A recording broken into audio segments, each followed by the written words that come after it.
কিন্তু আপনারা জানলে অবাক হবেন, রোজা কিন্তু প্রথমেই একবারে কড়া নিয়ম নিয়ে আসেনি। আল্লাহ তার বান্দাদের খুব ভালোবাসেন। তিনি জানেন আরবের ওই চরম গরমে হঠাৎ করে সবাইকে ৩০ দিন না খেয়ে থাকতে বললে তাদের অনেক কষ্ট হবে। তাই তিনি নিয়মটা দিলেন ধাপে ধাপে। প্রথম ধাপে নিয়মটা কেমন ছিল জানেন? আল্লাহ বললেন, যারা রোজা রাখতে পারবে তারা রোজা রাখবে, আর যাদের অনেক কষ্ট হবে তারা রোজার বদলে একজন গরিব মানুষকে পেট ভরে খাইয়ে দেবে। হ্যাঁ, ঠিকই শুনেছেন, শুরুতে এটাই নিয়ম ছিল। যাদের কষ্ট হতো তারা রোজা না রেখে গরিবদের খাবার দিত। আল্লাহ চাইতেন মানুষের মন আগে রোজার জন্য তৈরি হোক, তারা যেন ভয় না পায়। কি অসীম দয়া আমাদের আল্লাহর! কিছুদিন পর মানুষ যখন রোজার সাথে অভ্যস্ত হয়ে গেল, তখন আল্লাহ দিলেন চূড়ান্ত হুকুম। আসমান থেকে কোরআনের আরেকটা আয়াত নাজিল হল। আল্লাহ বললেন, তোমাদের মধ্যে যে ব্যক্তি এই রমজান মাস পাবে সে যেন অবশ্যই রোজা রাখে।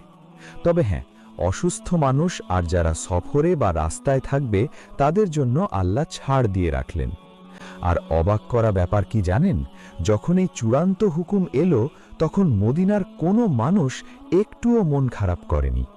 কেউ বলেনি, উফ, এত গরমের মধ্যে কিভাবে না খেয়ে থাকব। বরং সাহাবীরা আনন্দে আত্মহারা হয়ে গেলেন। তারা বুঝলেন এই মাসটা হলো আল্লাহর কাছ থেকে রহমত আর ক্ষমা লুফে নেওয়ার মাস।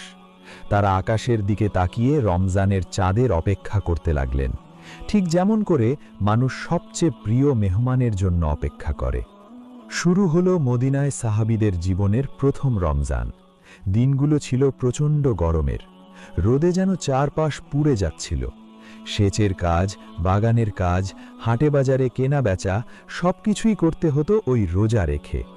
একবার ভেবে দেখুন তো, সারা দিন ওই মরুভূমির রোদে হাড় ভাঙা খাটুনি, আর পেটে নেই একদানা খাবার, গলায় নেই এক ফোঁটা পানি।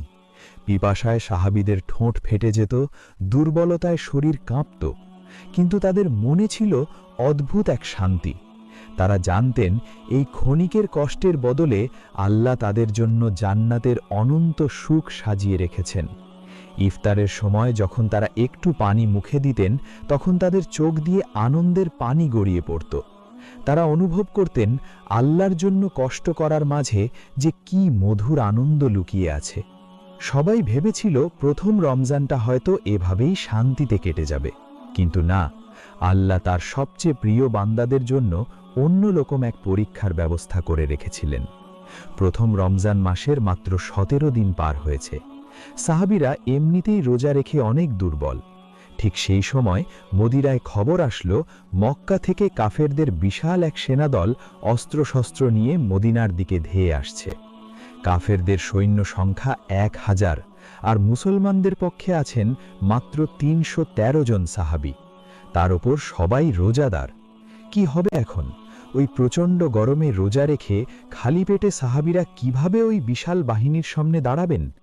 এই রমজানেই কি শেষ হয়ে যাবে মদিনার মুসলমানদের অস্তিত্ব? নাকি রোজা রাখা ওই ক্লান্ত শরীরগুলোর ভিতর লুকিয়েছিল এমন কোনো ঐশী শক্তি যা ইতিহাসকে চিরদিনের জন্য বদলে দেবে? ১৭ই রমজান, বদরের প্রান্তর। একদিকে হাজারো কাফেরের বিশাল বাহিনী, তাদের হাতে দামি দামি সব অস্ত্র, আর অন্যদিকে মাত্র ৩১৩ জন সাহাবী। সারাদিন রোজা রাখার কারণে তাদের পেট খালি, গলা শুকিয়ে কাঠ। একবার ভাবুন তো, ওই প্রচণ্ড গরমে খালি পেটে মানুষ তো ঠিকমতো দাঁড়াতেই পারে না, আর তারা এসেছেন যুদ্ধ করতে।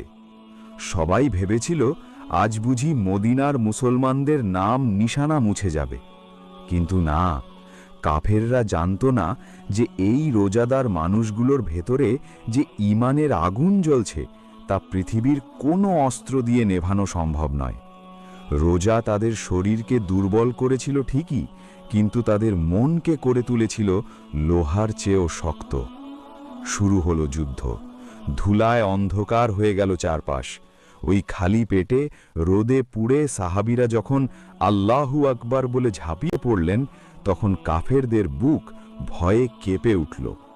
আর আল্লাহ, তিনি কি তার রোজাদার বান্দাদের একা ছেড়ে দেবেন? কক্ষণই না। আসমান থেকে আল্লাহ পাঠিয়ে দিলেন হাজার হাজার ফেরেশতা। যে রোজা ছিল কষ্টের, সেই রোজাই হয়ে উঠল তাদের সবচেয়ে বড় শক্তি। চোখের পলকে বিশাল কাফের বাহিনী হেরে গেল।